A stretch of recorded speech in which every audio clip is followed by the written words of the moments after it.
បាទជំរាបសួរពុកម៉ែបងប្អូនសូមស្វាគមន៍មកការឲ្យតម្រុយឆ្នោតថ្ងៃនេះពី Channel ប្រាប់តម្រុយឆ្នោតជារៀងរាល់ថ្ងៃពីខ្ញុំបាទសម្រាប់ថ្ងៃទី22ខែ6ឆ្នាំ2026អញ្ចឹងតម្រុយឆ្នោតយើងពីម្សិលមិញថ្ងៃទី21ពុកម៉ែបងប្អូនយើងអូនឲ្យ74ចិន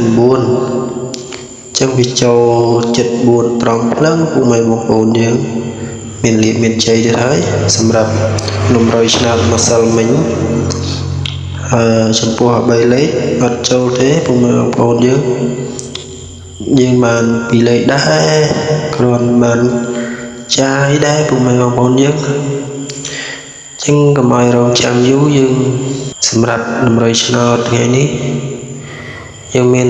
ខ្ទង់10និងខ្ទង់9ពុកម៉ែបងប្អូនចឹងយើងមាន12 17 87 93និង93សម្រាប់ការអូយើងមានអូ10និងអូ9ចំពោះ3លេខវិញយើងមាន178គុណ134គុណនិង937គុណពុកម៉ែបងប្អូនអញ្ចឹងបើពុកម៉ែបងប្អូនស្រឡាញ់ពេញចិត្តមួយណាបងប្អូនអាចយកទៅផ្សងសំណាងបាន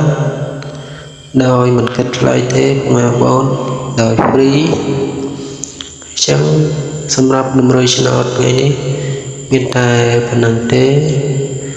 ជួបគ្នានៅតម្រុយឆ្នោតថ្ងៃស្អែកទៀតអរគុណជម្រាបលា